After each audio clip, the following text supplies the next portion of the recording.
Le lendemain, on est arrivé. Alors, il y avait du monde encore dans la rue. Hein. On a attendu qu'un client sorte. Et quand j'ai vu qu'il a fermé la vitrine, je me suis approché puis j'ai cogné. Alors, elle m'a reconnu comme j'étais venu la veille et que j'avais dit que je reviendrais acheter quelque chose. Donc, elle m'a rouvert. Puis, on a serré les 4 personnes qu'il y avait dedans. On a vidé le coffre, on a pris tout ce qu'il y avait en vitrine, tout ce qu'il y avait dans les présentoirs. Et puis, il y avait un petit... Dans l'arrière-boutique, il y avait un petit paquet cadeau. Alors j'ai dit qu'est-ce que c'est que ça? J'ai dit à un mec qui était là, j'ai dit qu'est-ce que c'est? Il dit c'était un cadeau que j'avais préparé pour ma fille. Alors j'ai dit bon, tu peux le garder. Rien que ça, après ils ont dit que j'étais un gentleman. Il y avait 100 plaques de bijoux à l'époque. Tu sais, on avait une habitude, c'était de tourner la journée, tu vois. Et quand on voyait un truc qu'on avait envie de faire, on disait bon, allez, tac, on le fait. Voilà, c'est tout. C'était simplement ça. Bien souvent, on tournait avec des voitures volées où on changeait juste les plaques, tu vois, on se servait comme ça toute la journée. Donc on pouvait redresser ce qu'on voulait.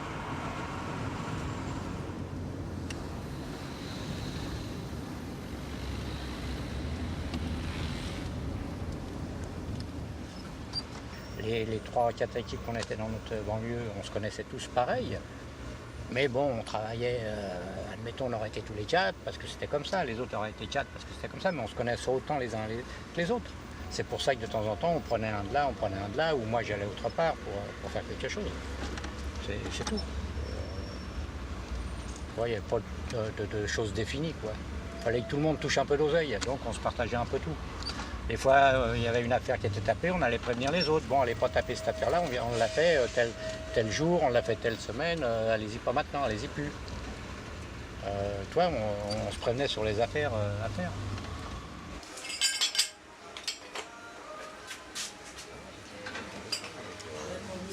C'est bon pour Daniel.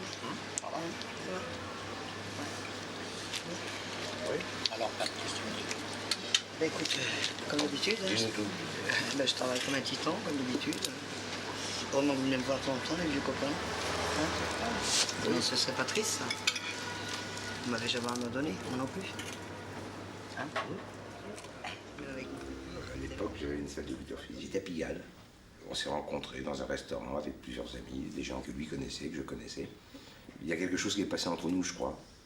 Il y a des affinités qui sont spontanées. Hein. Et puis après, on s'est vus, puis on s'est pratiquement jamais perdu de vue. Daniel était peut-être un petit peu plus fou, plus jeune que moi, mais je pense qu'on était aussi matures l'un que l'autre.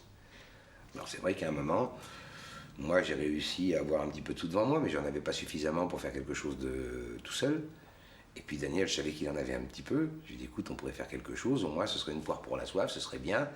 Et je pense que si on avait fait ça, je crois que ça a été le tournant de la vie de Daniel. Si on avait fait ça, il n'aurait pas été nécessaire pour lui de supporter tout ce qu'il a supporté après. Je veux dire que bon, moi je lui avais proposé de monter une brasserie, de monter, pas un petit bar merdique de voyous, de truands, non, je voulais monter une brasserie convenable. Et puis à ce moment-là, il m'a dit, oh non, tu m'emmerdes, j'ai d'autres choses en vue, je dois partir sur la côte. Annick doit faire une cure d'amaigrissement, alors on en parlera quand je reviendrai. Voilà. Et puis, c'est parti en caca. Ouais, on se retrouve au placard. Ouais. Bah oui, c'est dramatique. C'est moi qui étais faire la cure. On pensait à une chose, c'était s'amuser. Les boîtes et les gonzesses. On pensait qu'à ça. Il y a le plaisir que tu as avec l'argent, puis la facilité surtout. Tu pars le matin, tu prends une voiture, tu vas à braquer, 10 minutes après, tu as de l'oseille, le soir, tu te la fais belle, et tu veux demander de mieux. Ouais, c'est vrai que c'est pas difficile non plus. Hein. Un gosse de 10 ans peut le faire. Hein. Oui, mais enfin, tout le monde ne le fait pas. Non, bah, heureusement. Il n'y aura plus de travail pour personne. Et, enfin, moi j'étais bien dans ma peau. J'étais bien dans ce que je faisais. Moi, j'ai jamais fait de mal à personne.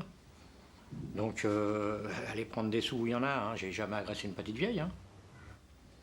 À l'époque, quand tu étais braqueur, c'était déjà la grosse pointure. Parce qu'il y avait une hiérarchie entre voleurs, escrocs, braqueurs. Tout le monde ne se mélangeait pas. Et braqueur, c'était la crème au-dessus. Pourquoi? Pourquoi? Parce que tu avais un calibre, parce que tu braquais des gens, voilà pourquoi. Non, le danger, non. Bah, si t'as peur, tu fais pas. Ou alors, toi, tu deviens dangereux si t'as peur. Et si tu deviens dangereux, alors là, si t'as peur, là, il faut arrêter.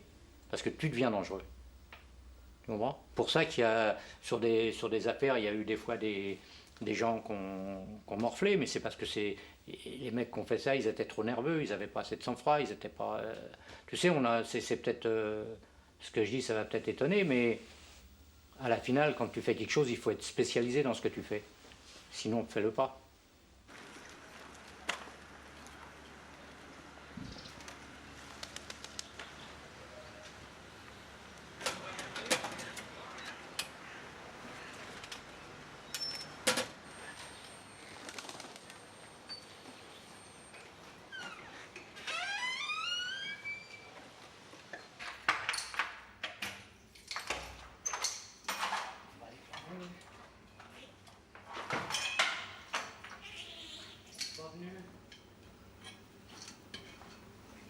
Bon, faites pas gaffe au bordel, hein.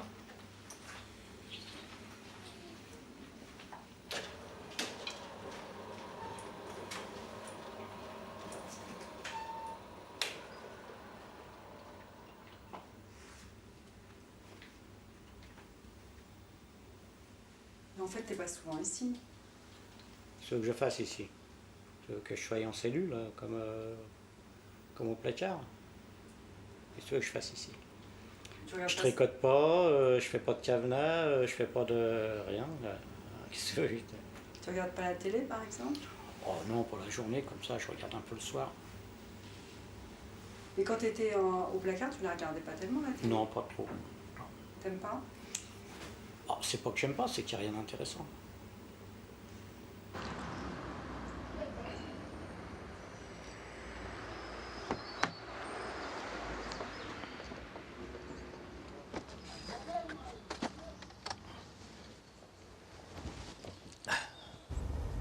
Mamie, elle s'appelle Christine. Ah, et elle est belle? Oui. Tu crois que je peux la draguer un peu?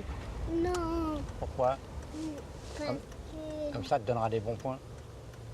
Pourquoi c'est pour klaxonner là? Ah bah, c'est pour... si jamais il y a un lapin qui traverse, là, toi, on en klaxonne. Pour pas l'écraser. Bon, tu descends toute seule et tu vas aller chercher les bonbons, hein? Oui. Ok? Ça.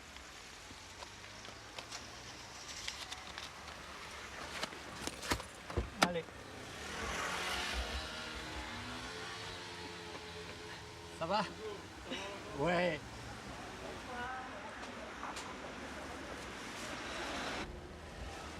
Je te préviens, t'as intérêt à me faire un câlin après, hein? Je ne veux pas dormir là. Tu me feras un câlin quand même. Ciao, bisous.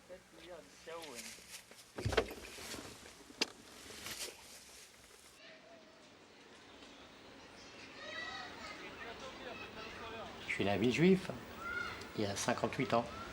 C'était une petite maison à côté d'un bidonville, un petit quartier bien, tranquille. On était bien, quoi. C'était la campagne. Moi, j'ai eu une enfance heureuse, une adolescente bien. On était dans la zone, il n'y avait pas de voleurs. Il y avait beaucoup de chiffonniers, beaucoup de machins comme ça, mais pas de voleurs. Nos parents n'avaient pas été comme ça, tous les parents de mes petits potes n'avaient pas été comme ça non plus.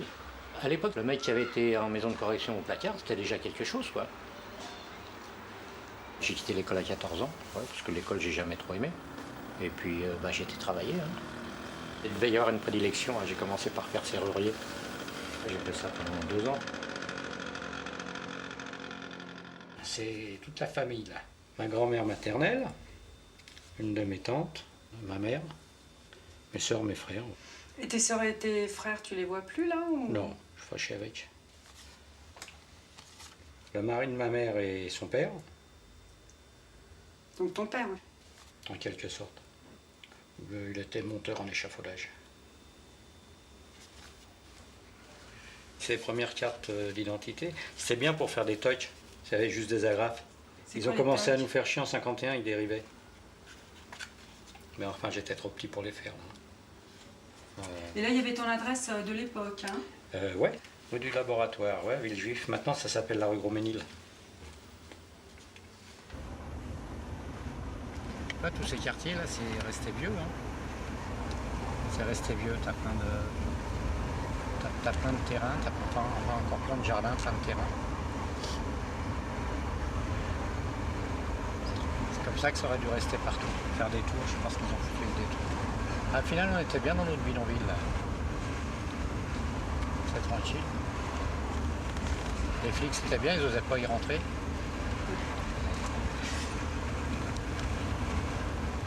Je sais pas pourquoi on regrette, nous, le temps, quand on était mômes.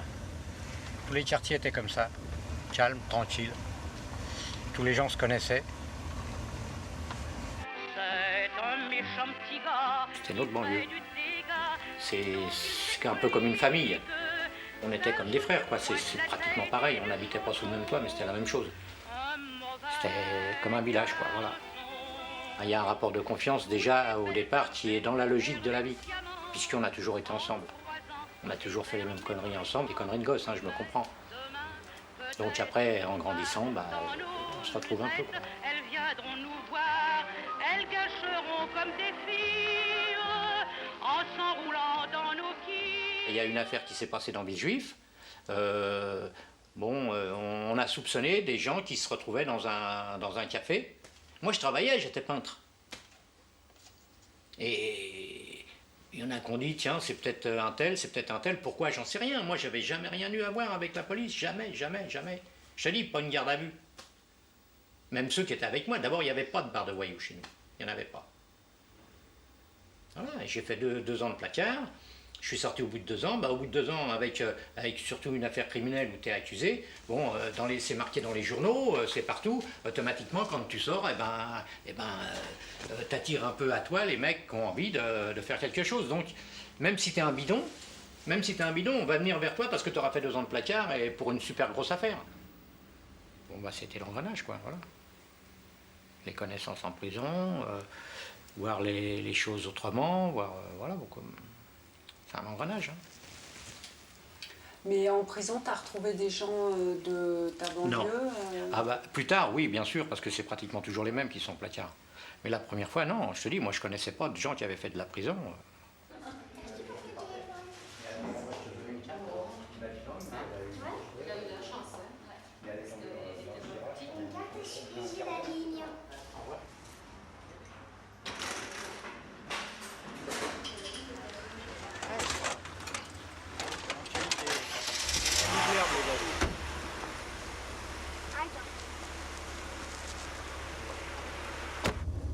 Et donc à Vissou, vous y alliez souvent?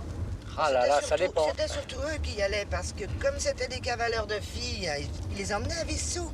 Ouais, tu y as jamais été, toi? Moi j'étais votre copine, je n'allais pas à Vissou. Non, ça se faisait pas trop de se fréquenter dans les mêmes quartiers. Dans les mêmes relations, on était plutôt non. copains. Bon, à moins d'un coup de foudre foudroyant. Comme ça, moi, qui nous est arrivé. On a toujours raté le coche, on était trop pris pour Alors, Vissou, ça commençait là, toi, il n'y avait pas tous ces bâtiments-là. Toutes ces rues, c'était des champs, des petits chemins, tout ça. C'est ça. Même quand on voulait se planquer des flics, c'est souvent qu'on venait par là. Les sapins de Noël, là, on les achetait pas, on venait les déraciner. Regarde. Et comme ça, le... Tu peux pas passer à côté? Au bout, au coin, tu peux pas passer là-bas? Là, oui. On se croirait vraiment à la campagne, loin, loin, loin, là. Hein. Oh, les pieds. Voilà, puis là-bas, ça commence les constructions. C'est pas mal. C'est tellement un pote pour moi que quand je sais pas quoi faire, je téléphone, qu'est-ce qu'on fait? On va faire un tour, on va manger. Je vais faire ses courses ou il m'emmène dans ce que j'ai à faire. Et puis, il y a sa fille aussi. Mais il est fâché avec elle? Non, ils s'accordent pas au niveau caractère, au niveau façon de vivre, au niveau tout ça, mais c'est important, sa fille. Bah, j'ai l'impression, oui. Bah oui. Dans sa vie, ça a été important. Bah, bien sûr, c'est pour ça que, voilà, moi je la vois régulièrement, je la vois souvent. Des fois, elle travaille avec mes filles, ou avec moi, quoi. On bosse ensemble, on fait des choses, quoi. Et dis-moi, et Nathalie, alors, dans tout ça? Quand est-ce que tu en parles de Nathalie? Bon, si, c'est important, parce que moi, je leur en ai parlé. Hein. Bah oui. Vous voulez descendre plus bas, non?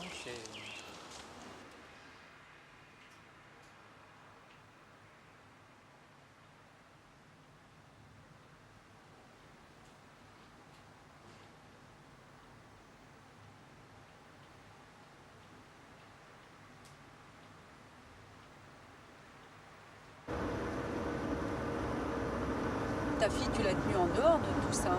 Ah oui, je l'ai tenue en dehors. Bon, après, elle est au courant parce que moi, à chaque fois, j'ai pas eu de cul. J'étais dans les journaux, tu comprends? Mais j'ai jamais rien expliqué, quoi.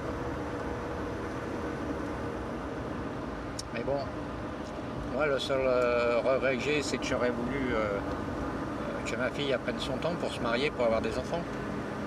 C'est ça que j'aurais voulu. Bon, elle a fait ses enfants avec un mec qui était bidon, quoi. C'est ce qui me plaisait pas, c'était bidon. J'aurais voulu qu'elle trouve un mec qui travaille, même qui touche le SMIC, j'en avais rien à foutre, tu vois. J'aurais été là pour les aider, mais au moins j'aurais pu, ma fille, j'aurais pas. Elle aurait une vie tranquille, stable, et on aurait pu avoir quelque chose de bien. Malheureusement, bon, ça s'est pas fait comme ça.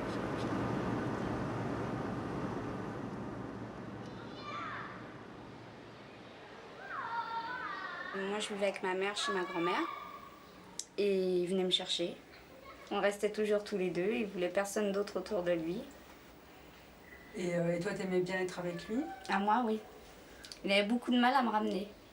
Je voulais pas partir, c'est ma mère qui pleurait pour que je revienne. Et pourquoi t'aimais bien être avec lui? Je sais pas.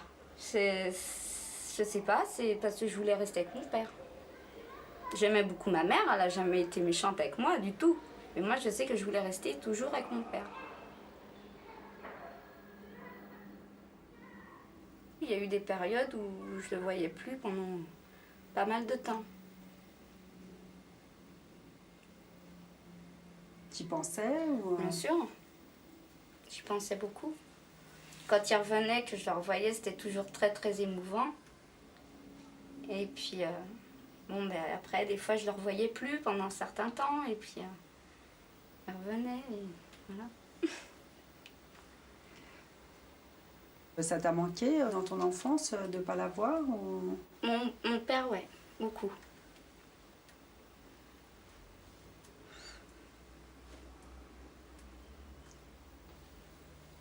Il a choisi sa vie et je sais pas moi.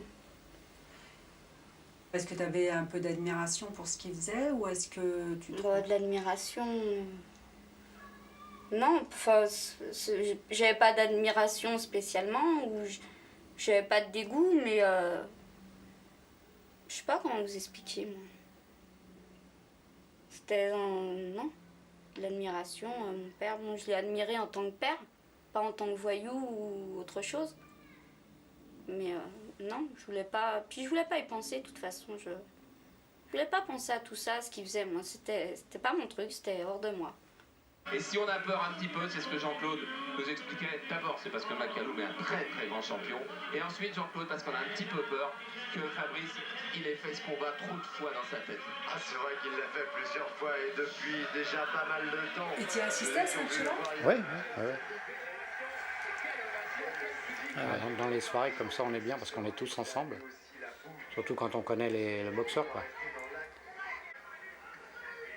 Non, bah déjà là, il a l'attend. Oh là, putain, comment... Oh, il en a pris une sur la pommette. Là, c'est con parce que si jamais l'autre, il appuie sur la blessure, il perd.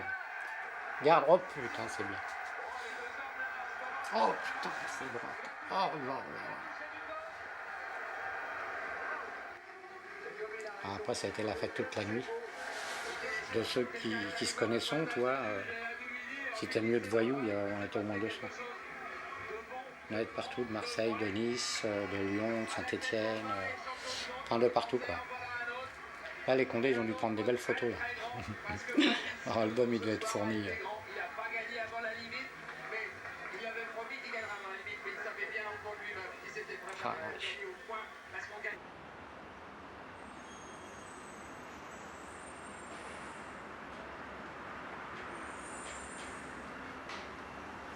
Le jour où un mec il sera en train de canner et puis qu'il sera sûr de mourir dans les 3 heures ou 4 heures qui suivront, là, il pourra te raconter plein de choses. Mais sinon, il peut pas. toute façon, tu es obligé de ne pas dire la vérité. Mais pourquoi? Bah attends, t'as beaucoup de choses que t'as pas casquées. Tu vas pas aller les casquer après quand même. Tu comprends? T'as des choses que tu peux pas dire. Puis t'as des choses que tu connais, que même toi que t'as pas fait, et que tu connais, et que tu peux pas raconter. Ce serait de la folie. Donc on ne pourra jamais avoir une véritable histoire bien sûr, de ce qui s'est passé. Non.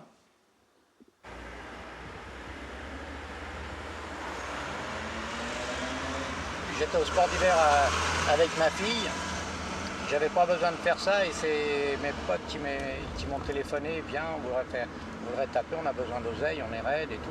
Moi, j'avais pas envie. À la finale, je me suis laissé un petit peu machiner. Je suis redescendu à Paris pour ça. Et puis à la finale, je me suis retrouvé au placard. Cet endroit où on va, comment vous l'aviez repéré? Parce que c'est assez loin de Villejuif. Tu peux pas rester toujours dans ta même banlieue, dans ton même coin. Comme on a fait aussi bien des choses dans Paris, comme on en a fait partout. En principe, on devait faire que la poste. En rigolant, il me dit, bah tiens, on devrait faire la banque qui est à côté. Moi, je n'ai pas répondu. Mais dans ma tête, bon, c'était enregistré. Donc on est rentré dans la poste, on a fait ouvrir le coffre et tout, on a pris l'argent. Et puis en ressortant, moi, au lieu de monter dans la voiture, j'ai remonté la rue jusqu'à la banque. Donc quand mon pote il a vu que je faisais ça, bah, il m'a suivi. On a remonté la banque. Vous êtes parti à 2 voitures alors? Ouais. C'était des voitures volées? Ah non, c'était nos voitures personnelles. Et on avait marqué le nom dessus. Eh oui, c'est voitures volées. Mais presque quand la veille, le matin? La veille. La veille? Ouais. Ah, c'est beau ça. Il y a beaucoup d'argent dans tous ces coins-là. Là. C'est des agriculteurs, des trucs comme ça, tu sais. Oui, mais ils n'ont pas de l'argent chez eux. Non, mais justement, mais c'est dans les banques qu'il y a de l'argent. C'est ça que j'aurais dû acheter. Et pourquoi vous vous masquiez pas? Bah, parce que comme c'était loin de chez nous, donc un petit peu de grimace, c'est tout. Et puis les gens, qu'est-ce qu'ils regardent? Ils regardent l'arme que tu as à la main. Le visage, ils s'en rappellent jamais. Ah voilà, tu vois, voilà, ça c'est la rue où il y avait... Alors, il doit y avoir la poste en bas. On est remonté tranquillement à pied, rentré dans la banque, il y avait 2 mecs, on les a braqués, on est monté dans la voiture, et là, les condés sont tout de suite arrivés. J'ai sauté tous les barrages. Je doublais les voitures, en face, il y avait des camions qui arrivaient, je réfléchissais même pas. Je sais pas comment je suis pas mort, je sais pas. Et puis, bah, moi, j'ai continué encore pendant 2 heures à prendre une voiture là, la laisser, reprendre une autre, braquer les gens. Et il y avait toujours les flics derrière moi, parce que bon, comme il y avait l'hélicoptère qui était au-dessus de moi, ils prévenaient toujours avant, tu vois. Ils montaient un barrage, mais j'arrivais tellement vite, j'arrivais toujours à se passer dans le fossé. Ils m'ont un peu allumé, et j'ai eu du cul là, parce qu'ils ont retrouvé des balles dans le dossier du siège de la voiture. Et j'ai repris la Nationale 20 en sens contraire, tu vois. Eux, les condés, obligés de s'arrêter. Et puis à la finale, je suis arrivé en bord de Savigny. Mais là, ils avaient eu le temps de monter un super barrage, tu vois, avec les grands quarts de CRS, les herses et tout ça. Parce qu'eux, ils m'ont expliqué, moi, si tu avais réussi à nous faire marron là, on était obligé d'arrêter avec l'hélico. Parce qu'ils ne peuvent pas survoler Orly.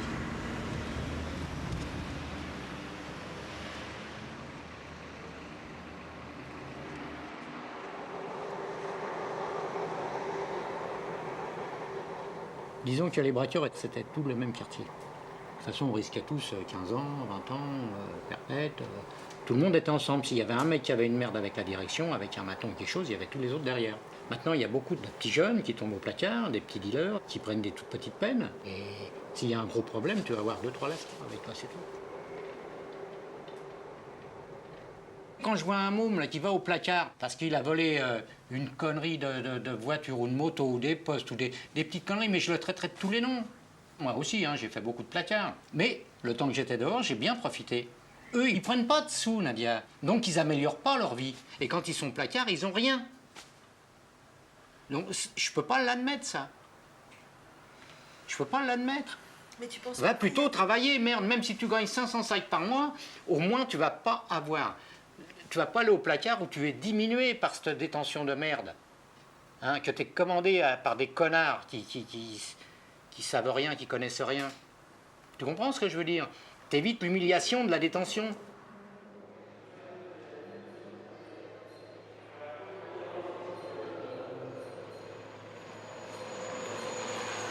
J'ai 45-47 ans d'années de prison.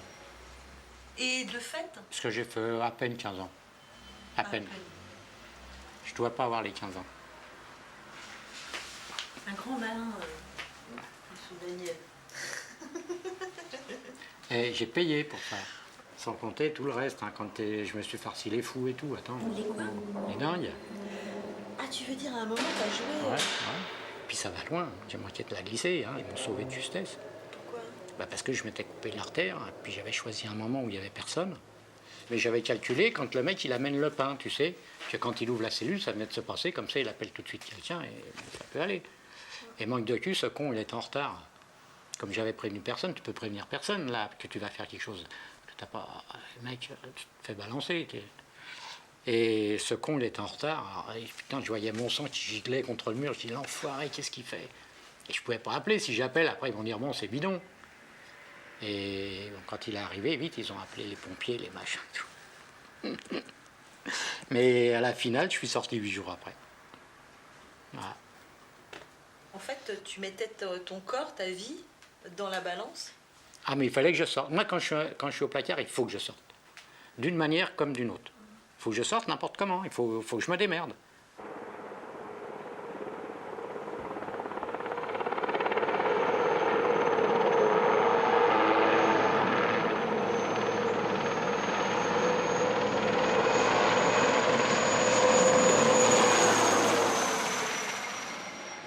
Les gens s'en allaient avec des cordes, au 19e siècle avec des draps, et au 20e siècle les gens s'en vont avec des moyens plus appropriés.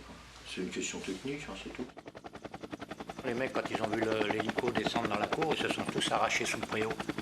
Il s'est mis en état stationnaire à 1,50 m du sol, quoi.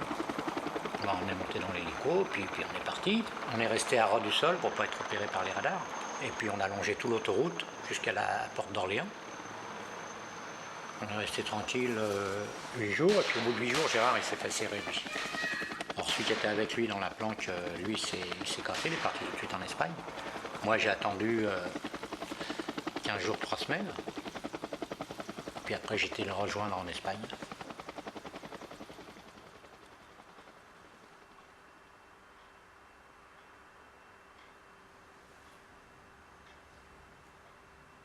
Je pense qu'ils sont tous bons pilotes. Enfin là, celui-là, c'était un des meilleurs, parce que bon, il avait déjà tourné une scène d'évasion avec Charles Bronson aux États-Unis. Et alors, quand il a... Ah bah et alors, quand nous on l'a pris, Bronson il était déjà parti. Hein. Il n'était pas avec nous, donc il était tout seul, mais... Mais ça lui a rappelé le film? Ah bah ça, il faut lui demander à lui. Mais il vous en parlait pas?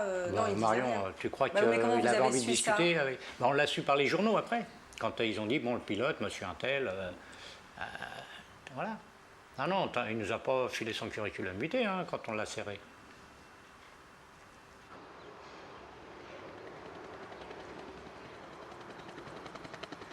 J'étais en maillot de bain sur la terrasse. Hein. J'ai pas vu l'ombre. Hein. J'ai entendu un petit bruit, je me suis retourné, puis là, je me la suis pris dans le dos.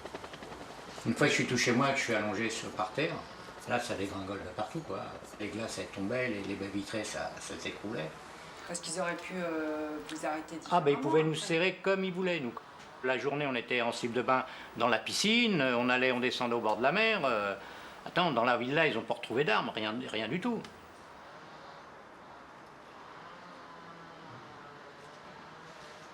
Un jour, j'ai reçu une lettre. J'ai bémi, j'ai pris l'avion le lendemain. Parce que, bon, il était à l'hôpital, il n'avait rien dit à personne.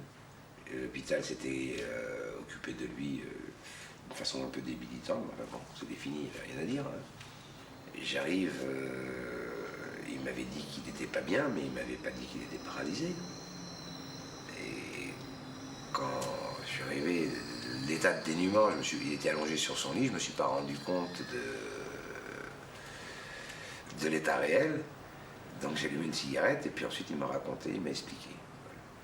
Il en avait pris son parti, j'en ai pris le mien. Alors il y avait plein de choses, hein, parce qu'il n'était pas seulement paralysé, Il était condamné à des peines épouvantables, il était dans un état épouvantable, donc il fallait pallier à l'urgence, il fallait faire plein de choses. Donc tu restais, tu restais encore 3 mois ou 4 mois là-bas, et puis ensuite ils t'ont transféré à Caramanchel. Parce qu'on n'arrivait pas à le faire revenir. Il fallait aussi que les autorités acceptent ce qu'ils ont accepté, c'est-à-dire la liberté médicale. À ce moment-là, de toute façon, mon état il était tellement grave que quand je suis arrivé à Fresnes, les médecins ont dit de toute façon, non, il faut qu'il sorte parce qu'on n'en veut pas. Son état est trop grave. À l'époque, ils ne prenaient pas les gens qui étaient vraiment les malades lourds.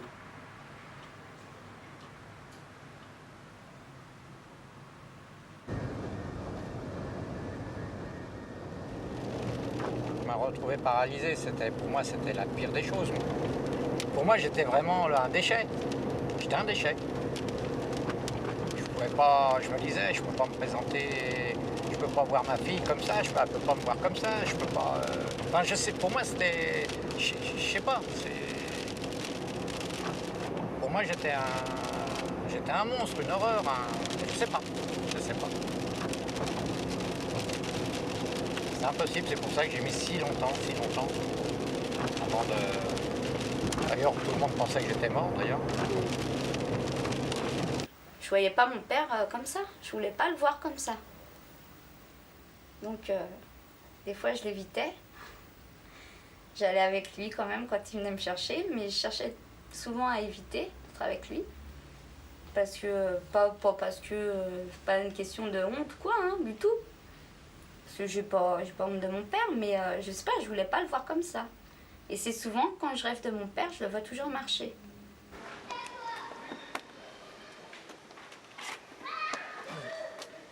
Allez, hop. Oh là, t'es feignant. Allez. Ça va? Ça va? Ouais.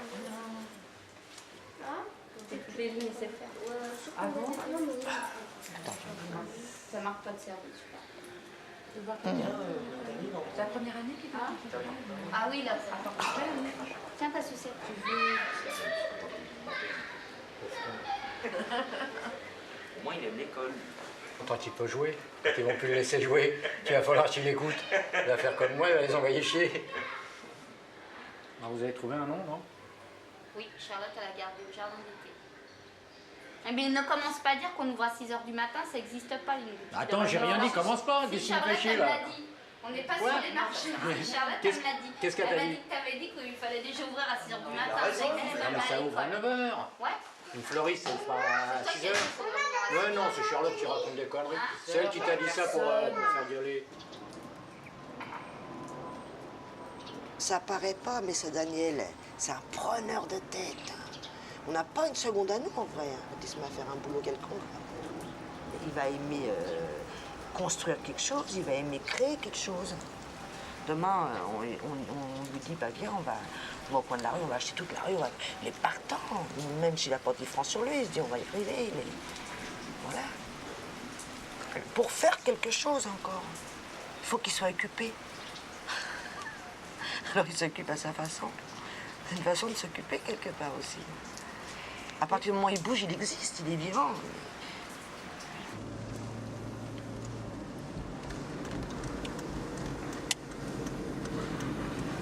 C'était en revenant d'Espagne en 88. Pour pas faire le voyage à vide, j'ai pris 70 kilos de shit dans ma voiture. En arrivant sur Paris, vers Uri, il y avait un gros morceau de ferraille, un gros fer à U. Moi, je suis arrivé en plein dessus. Et ça a arraché toute la voiture, ça fait que je suis parti en zigzag. J'ai tapé 2-3 fois les rails de sécurité. J'ai fait un tonneau. Et puis après, je me suis retrouvé bloqué au milieu de l'autoroute, en travers. J'avais rien du tout. La voiture, bon, elle était détruite, bien sûr, mais j'avais rien. Rien n'avait bougé dedans. Le shit qui était caché, il n'avait pas bougé. Et il y a un camion qui arrivait derrière. Oh, il m'a pris l'arrière droit. Oh, il m'a fait refaire encore 500 mètres en l'air. La voiture, là, elle a explosé, la voiture. La voiture a explosé, je me suis retrouvé 500-800 mètres plus loin. Toujours rien, moi. Mais alors, le shit qui était caché à l'arrière, qui était caché partout, il y en avait partout sur l'autoroute. Ah, ils m'ont gardé 4 jours en garde à vue dans le poste de police de l'autoroute de Uri. Un coup, il y a un... Alors j'ai mes douleurs, tu sais, avec ma paralysie. Alors tous les perquises, les déplacements que je faisais, ils me les faisaient faire en hélico. Avec un commandant de gendarmerie qui était de la brigade de recherche de la porte de Bagnolet. Et il me faisait faire tous les déplacements en hélico. Pour pas... Il avait peur qu'on soit attaqué, qu'on vienne me chercher, que des mecs viennent me chercher. Enfin, un cinéma de fou.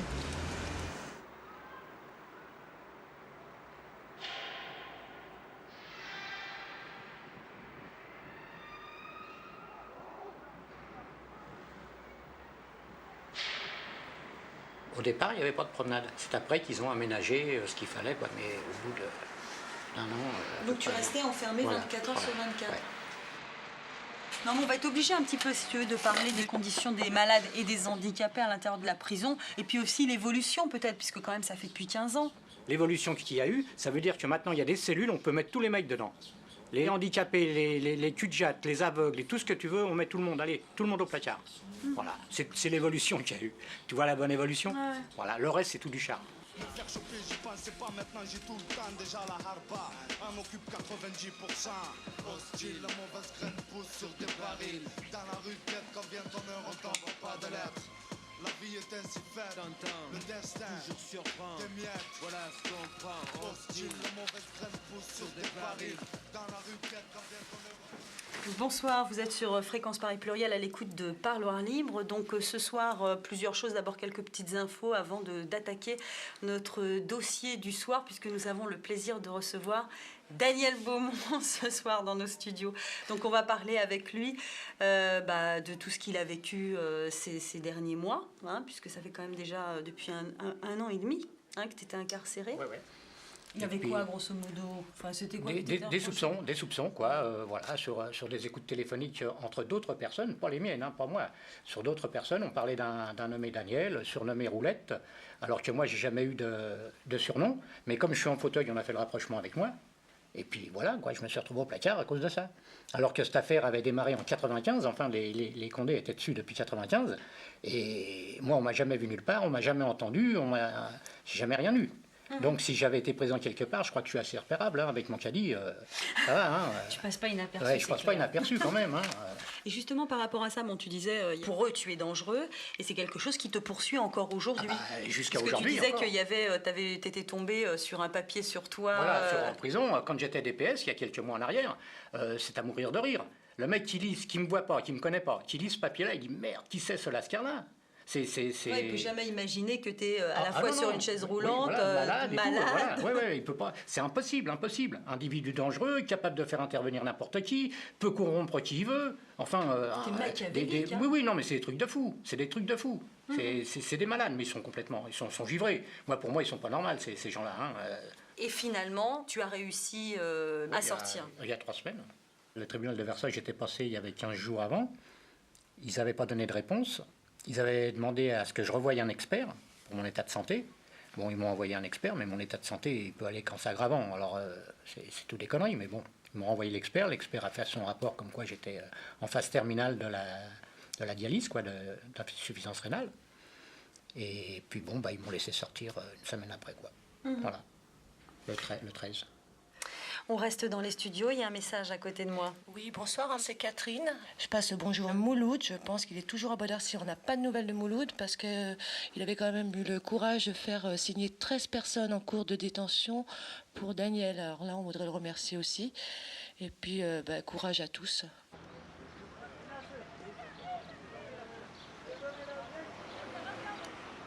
Dans un premier temps, j'ai fait une lettre à Madame le juge avec une pétition, exactement, je crois que c'était dans le début décembre. Moi, je voulais même aller m'enchaîner au palais de justice, mais enfin, bon, je me serais peut-être retrouvée incarcérée. J'aurais peut-être été malvenue. Moi, je veux dire, c'était surtout son état de santé qui m'inquiétait. Je me dis, je veux pas qu'il meure en prison, et ça, j'aurais fait n'importe quoi justement pour le sortir de cette incarcération. S'il devait mourir, je voulais qu'il meure chez nous, avec nous et avec les siens.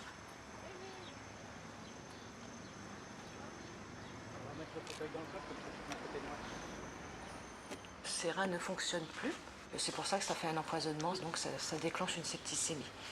Et il a fait 3 septicémies et je pense qu'il était indispensable pour que Daniel vive.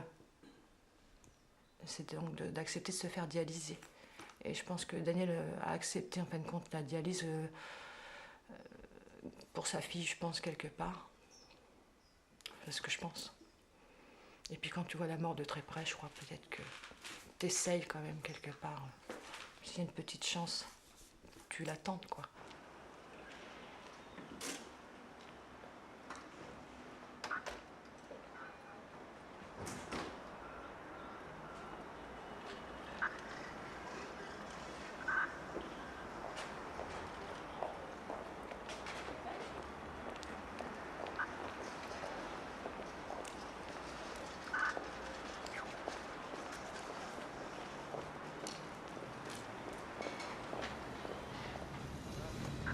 Mon état, de toute façon, un jour ou l'autre, il va se dégrader complètement. Ça, on s'y attend. Hein. Là, c'est là que ça va être plus compliqué, parce que si un jour je me retrouve vraiment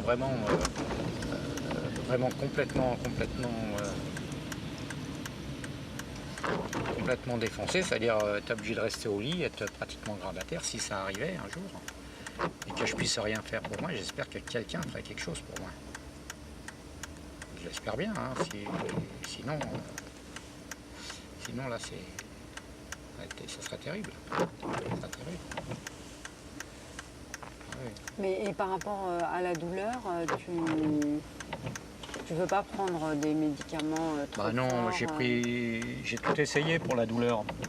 Mais il n'y a rien pour les gens comme moi. Hein. De toute façon, je ne suis pas le seul comme ça, il y en a beaucoup. Il faudrait taper à dose de morphine. Mais dose de morphine progressive. Mais tu arrives à un moment où tu t'habitues, donc ça ne sert plus à rien. Donc tu mets des doses plus fortes. Et puis si c'est pour finir en suquet ou calmer complètement, ça ne sert à rien. Si c'est pour rester endormi, en Espagne, les premiers temps, ils m'en faisaient des piqûres de morphine. Et bon, effectivement, ça me calmait, mais ça m'ensuquait aussi. J'étais dans le cirage. Je ne peux pas vivre dans le cirage, alors je préfère rien prendre et puis essayer de supporter mes douleurs, quoi. Voilà.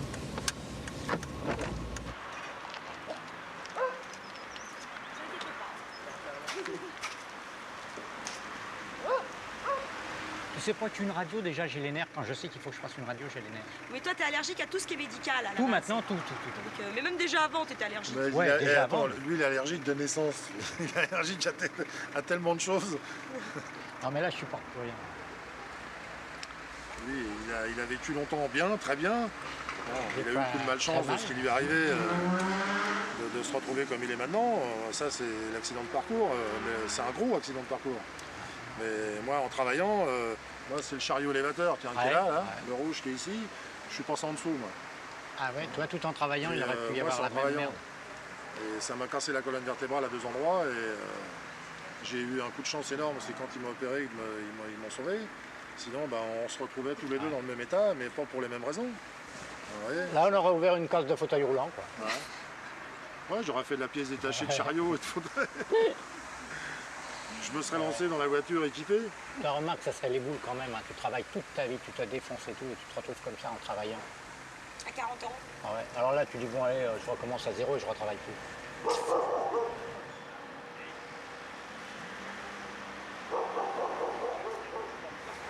Non, j'ai pas besoin d'essence. Ah bon, t'es en là. Ouais. Dimanche, j'ai touché un peu une bonne femme. Elle m'a tellement fait chier. Quand on est à la place, j'attendais depuis un quart d'heure une place de parking. J'attendais que le mec il sorte pour m'y mettre. Vous voyez, une bonne femme qui arrive avec sa voiture, elle se met devant. Alors je fais la petite personne, j'ai fait j'attends toi. On me fait. J'ai dit attends toi. J'ai filé un coup de pare-choc. Et puis j'ai enquillé dans la place, mais manque de cul, j'ai touché un peu ma portière. Elle a rien, si, un petit peu. Elle a rien. Et comment tu vas faire quand tu vas lui laisser ta voiture? Comment ça? Bah, tu vas la laisser et tu vas en prendre une autre ou, J'ai ma 25. Ah, d'accord. Elle est équipée aussi... Ah bah oui, ah ouais. Marion, sinon je la prendrais pas. Ah là là. Si je reprends une voiture, je suis obligé qu'elle soit équipée, sinon je suis dans la merde. Parce que sans voiture, je suis dans le cul, hein, je suis mort. je dois passer par jour en voiture, entre 12 et 15 heures.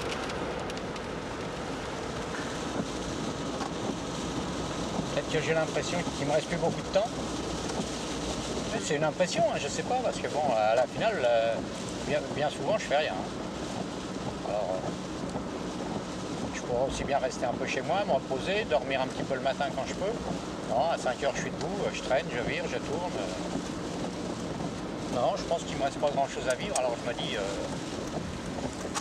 j'entreprends certaines choses, je sais même pas si j'en verrai la fin. Mais bon, je me dis, je fais, on verra bien.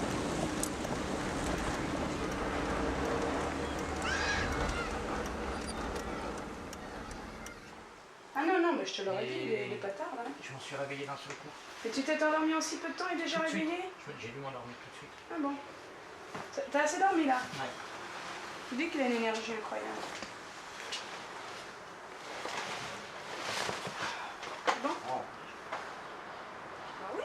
Ah non, mais c'est pour que tu sois pas surpris quand tu vas marcher. Je voyais... Pour nous, c'était un ami de la famille.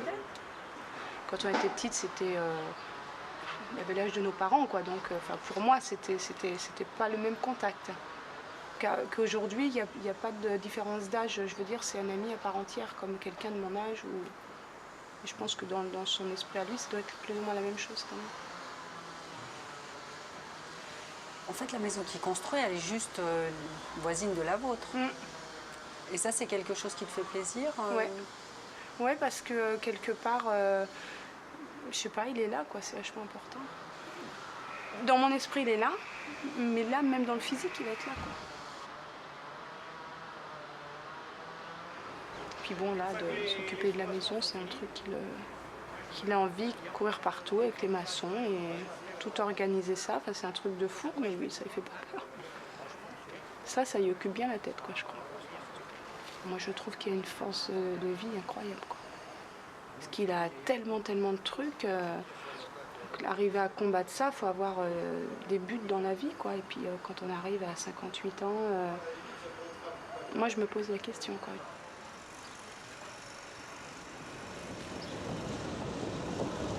Maintenant, on dit toujours, putain, s'il m'arrive ça, moi je m'enfile une dans la tête. Mais à la finale, regarde, je suis encore là au bout de 20 piges. Peut-être pas tellement envie de s'enfiler une. Hein. Ça viendra peut-être, on ne sait pas, j'en sais rien.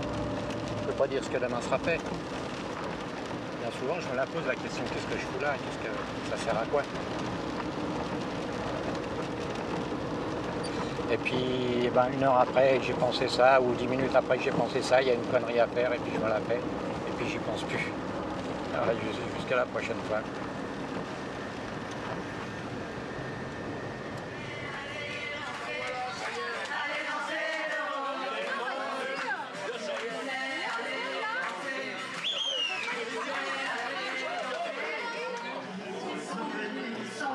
Oui, on est tous là.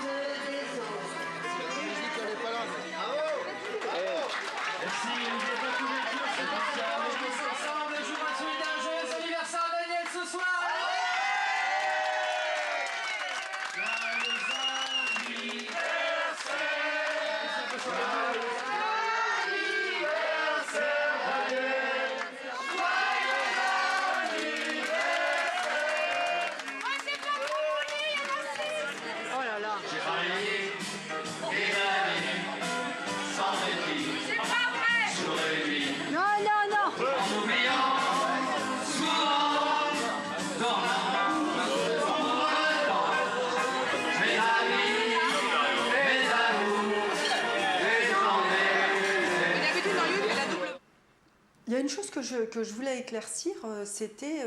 Oui, monsieur le commissaire, allez-y. C'est pour ça, en fait, que tu n'aimes pas ces interviews comme ça, parce que ça te rappelle des bons souvenirs. C'était par rapport à la première fois où tu es allé en préventive, en 67. Est-ce que tu avais déjà fait des coups avant ou pas? Non, j'en avais pas fait avant. Non, j'en avais pas fait avant.